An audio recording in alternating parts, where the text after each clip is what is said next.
Welcome. It's great to have you back here with me today. We're going to do a couple of things in this video. Firstly, I want to take a look back to just a few weeks ago when I thought about going out to do the shoot that most of this video is going to be about.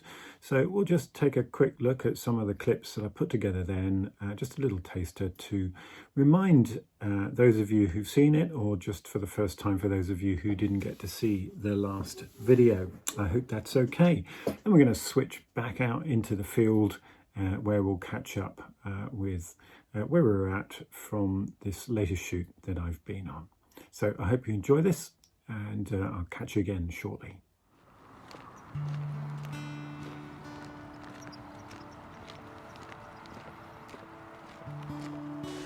So I am hunting for, or scouting for locations, and I really want to find somewhere that I can come and take an image of the Milky Way looking towards the southwest. And I have been struggling to find that, and I'm just wondering whether a little stand of trees or a lone tree in the forest would be the way to go. Now, in the distance over there, pretty much center frame, that's a rather nice tree standing on its own. And the one with a fairly flattened top, pretty much center of frame now, slightly reddish. I might go and take a look at that if I can get to it.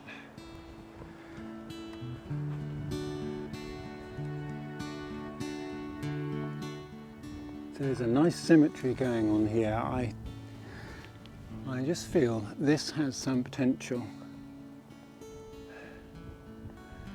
And I'm going to have to come back sometime in the right light, and maybe on a really clear night before we get too late in the Milky Way season. Got a fairly good view to the horizon here. There's something I like about the shape of this tree, the way it splits into three there.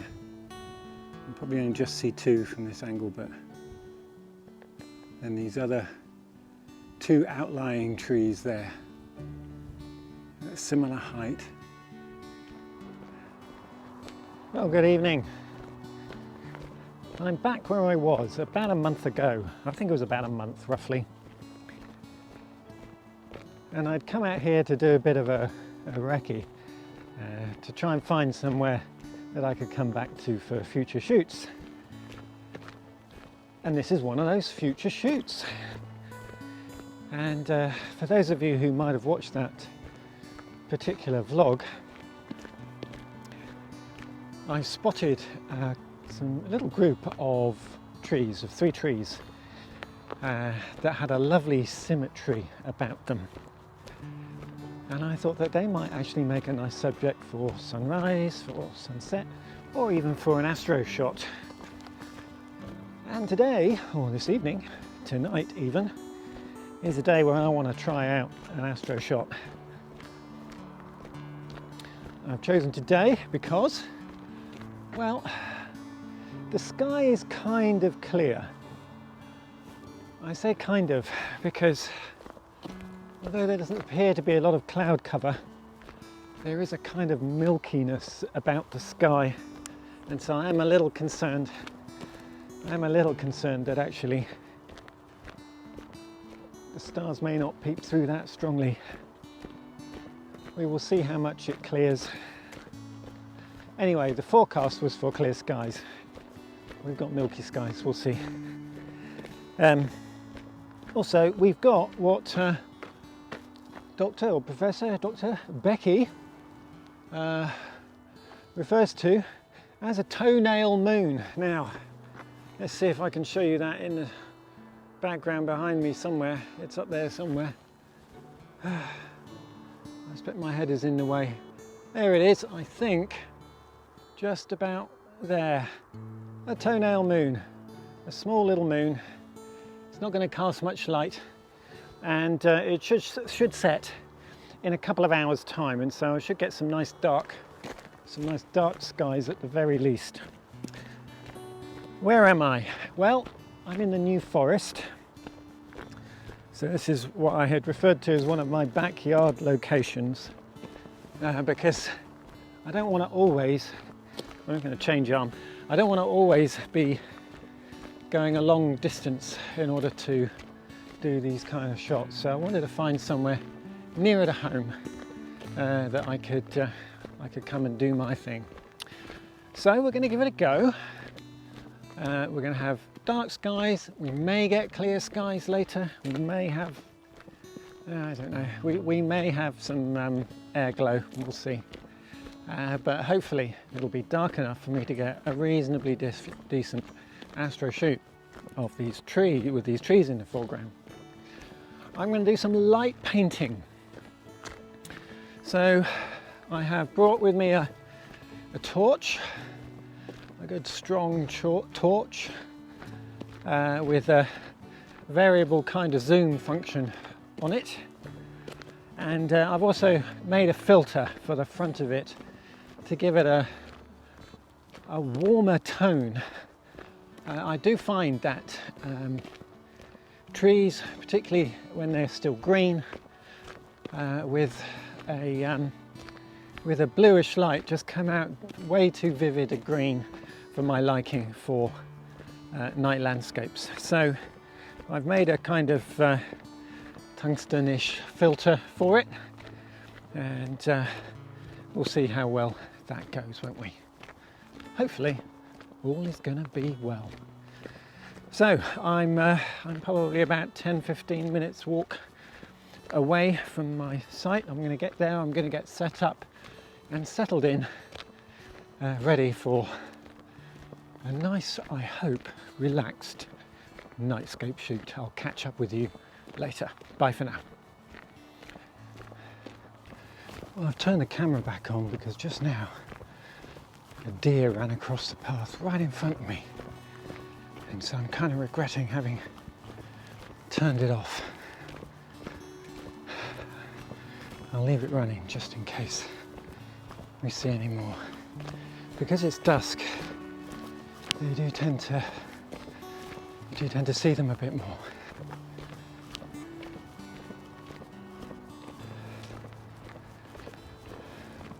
I remember a couple of years ago, somewhere else in the forest, coming back to a car park at this sort of time of night, and stood right near my car was a beautiful white hart.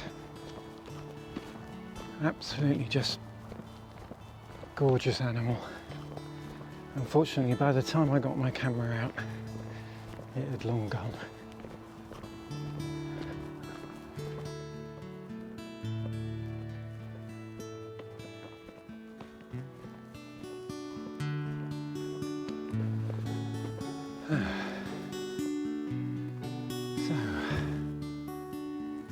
Just over there, about centre of picture now. Not there, about there is where I'm headed for. Okay, so here I am on site, and raring to go. I shall get set up.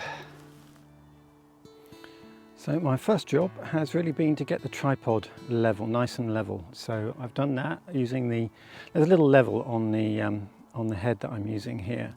What I'm going to do next, I'm actually going to pin it to the ground. I'm going to stake it to the ground because I'm going to stay in this position, and I'm going to stake it down with a tent peg and a bungee cord. I've done that before. It's not windy tonight, but there's a good chance that I'm going to get the star tracker out at some point. And I want to make sure that it doesn't move. So I am going to stake it to the ground.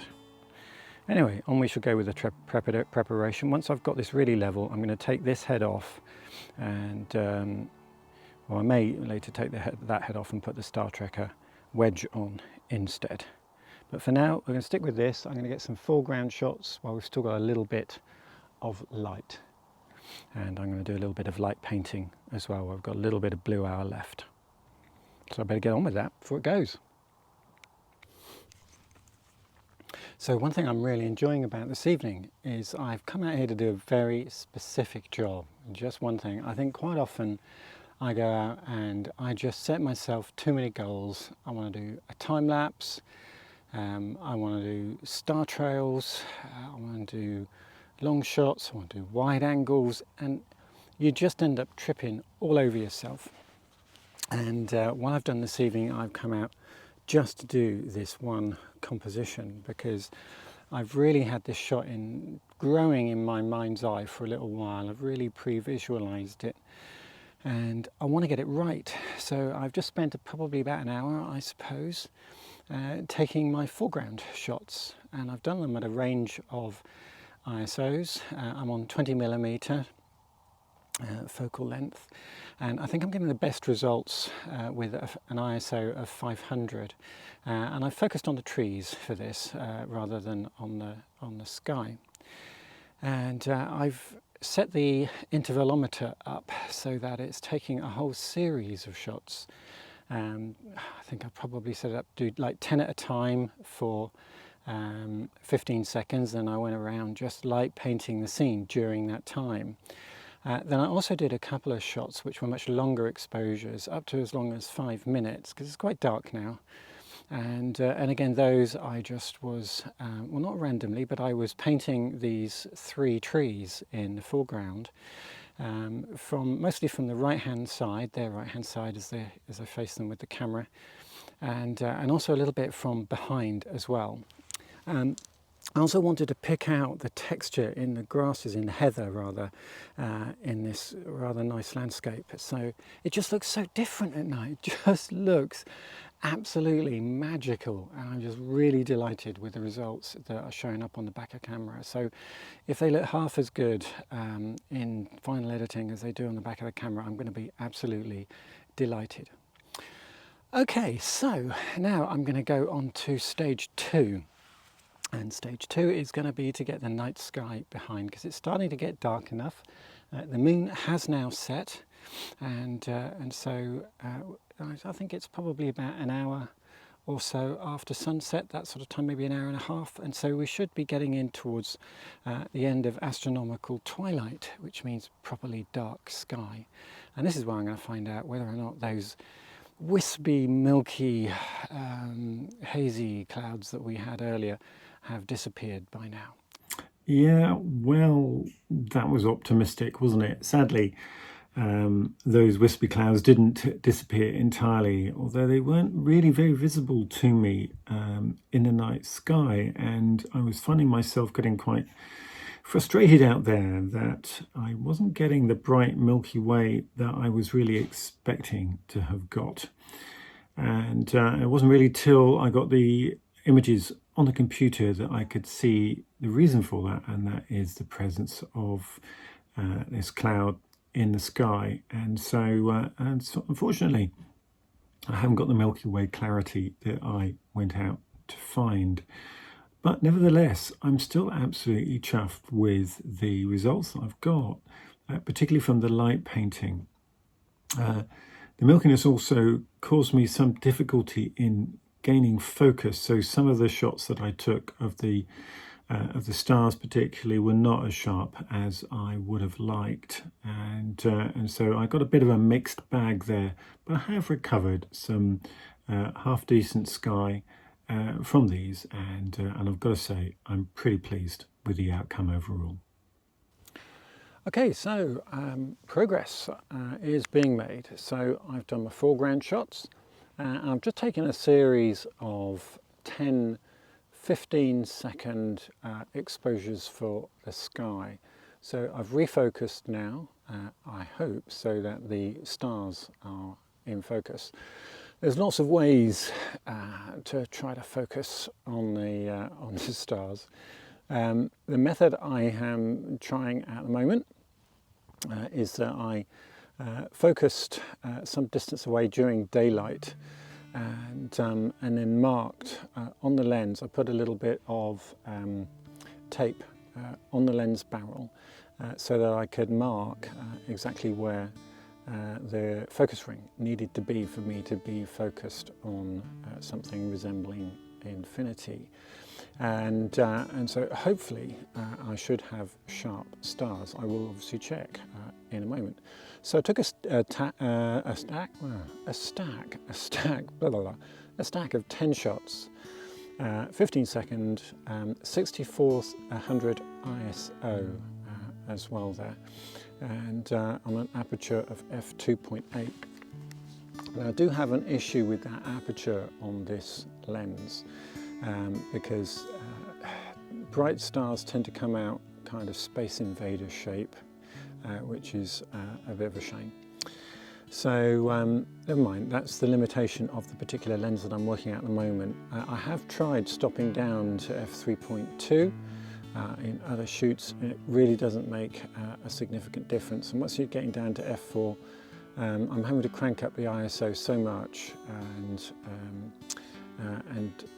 really increase the time exposure so much that I'm just not getting satisfactory results. So my solution to that is I have ordered a used Nikon or Nikkor 20mm f1.8 AFS lens. Not the new Z series, because I haven't got a Z series digital Nikon. So, but what I do have, and I have gone a little bit mad, had a rush of blood to the head, and I went out and got myself a used Nikon D750. So the D700 that I was using for a while, that has gone, it's been sold on eBay of course, and this is my first real proper tryout in decent conditions with the Nikon D750. So I'm really looking forward to seeing how it controls the amount of noise in these night landscape shots. Okay, so that's where we're at so far. One or two other things that I want to experiment with. So at the moment it's about 9:15. We're not into deep dark yet. I'm going to try now to do, well, I'm going to do a vertical panorama with the D750 in exactly the same position. So I've got a nice landscape shot. I'm now going to go for a vertical panorama as well. I'm not going to stack this. These are just going to be straight shots. I'm probably going to do a stack, assuming that my tripod lets me do it. I'm going to do a stack probably of 6 or 7 shots vertically, and we'll see how that goes. Okay, catch you again soon. Well, firstly, apologies for the light, which I think is probably flickering. Don't know why it's doing that now. Okay, it's been a long evening.